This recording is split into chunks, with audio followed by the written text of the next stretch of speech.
इस कहानी की शुरुआत होती है। काले घने बालों के कारण एक छोटी बच्ची को जन्म से ही एक अंधेरे कमरे में बंद कर दिया गया था। इस बच्ची का नाम मिया था। केवल 5 साल की उम्र में उसे हर दिन खाने से पहले 100 स्वीकारोक्ति लिखनी पड़ती थीं और उसे अक्सर उसके चाचा चाची बेरहमी से पीटते थे। उसकी माँ ईश्वर की 9वीं बेटी और आधे साम्राज्य द्वारा पूजी जाने वाली पवित्र कन्या थी। परिवार के सदस्यों की विशिष्ट पहचान उनके चमकदार चांदी के बाल थे। उसकी माँ की पवित्र स्थिति ने परिवार को बेशुमार दौलत और सत्ता दी। लेकिन एक दिन उसकी माँ गर्भवती होकर घर लौटी और बच्चे के पिता की पहचान बताने से इनकार कर दिया। मियाँ के काले बालों के साथ पैदा होने पर ही सबको एहसास हुआ कि उसके पिता वास्तव में दुश्मन दानव जनजाति से थे। एब्रॉन परिवार, जिसने पवित्र कन्याओं का पालन पोषण किया था, यह बर्दाश्त नहीं कर सकता था। मियाँ की माँ ने जन्म देने के ठीक बाद ही दम तोड़ दिया और उसके साथ ही परिवार का सम्मान और दर्जा भी खत्म हो गया।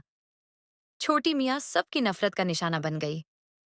तब से उसे एक अंधेरे कमरे में बंद कर दिया गया और वह बड़ों के गुस्से का शिकार बन गई।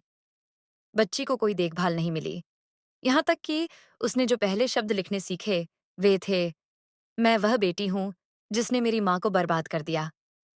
उसकी चाची बार बार उसे शैतानी औलाद कहती कहती कि उसे पैदा ही नहीं होना चाहिए था, कि उसने अपनी माँ को मार डाला और कि उसे मर जाना चाहिए।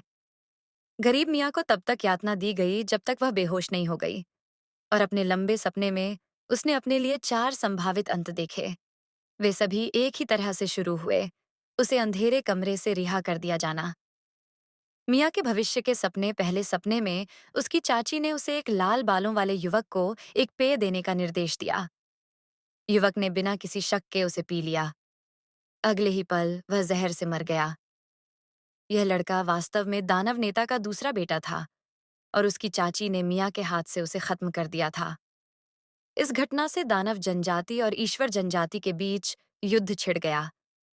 बहुत बाद में मियाँ अनजाने में एक ऐसे व्यक्ति से मिली जिसने खुद को उसका पिता बताया।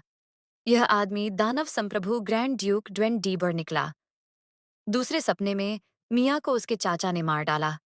इसके बाद उसने उसके शव को, जिसे शिकारी कुत्तों ने कुतर दिया था, सीधे उसके पिता के महल के बाहर फेंक दिया, जिससे दानव और ईश्वर जनजाति के बीच एक और भयंकर युद्ध छिड़ गया। तीसरे सपने में मियाँ ने जानबूझकर एक नौकरानी को भड़काया और उस अराजकता का फायदा उठाकर कमरे से भाग निकली। उसे एक दयालु मालिक ने आश्रय दिया और वह एक कामकाजी व्यक्ति के रूप में एक नए नाम से रहने लगी।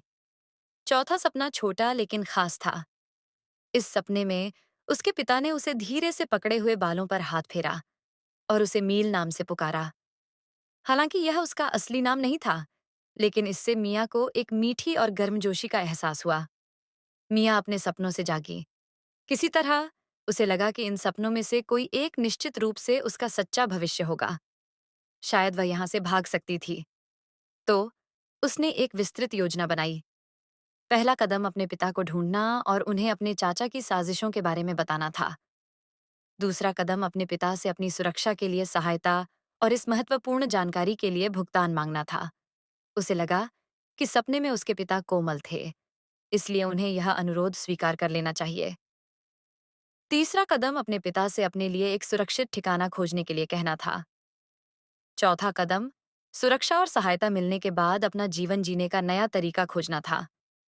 लेकिन इस सब के लिए एक ही प्रार्थना थी। मियाँ घुटनों के बल बैठ गई और पूरी लगन से प्रार्थना की, अगर दानवों के बीच भी कोई न्यायपूर्ण शक्ति है, तो कृपया मुझे एक दयालु पिता का आशीर्वाद दें। आखिरकार, जिस दिन का उसे इंतजार था, वह आ गया। उसने पहले आज्ञाकारी होने का नाटक किया और अपने चाचा और चाची का अभिवादन किया। फिर उसे एक नए कमरे में ले जाया गया। जैसा कि पहले सपने में हुआ था, उसकी चाची उसे एक भोज में ले जाने वाली थी। लेकिन मियाँ ने चालाकी से ऐसा व्यवहार किया जिससे उसकी चाची को धैर्य खो गया और उसने मियाँ को कमरे में अकेला छोड़ दिया। मियाँ ने नौकरानी के खाना लाने का इंतजार किया, जैसा कि तीसरे सपने में बताया गया था। जल्द ही एक नौकरानी खाने के साथ आई। ये वही नौकरानी थी जिसने हमेशा अपने सपनों में उसे धमकाया था, और निश्चित रूप से ठीक अपने सपने की तरह जो खाना लाया गया था वह सड़ा हुआ और बदबूदार था, और उसमें खाने के लिए कोई बर्तन भी नहीं थे।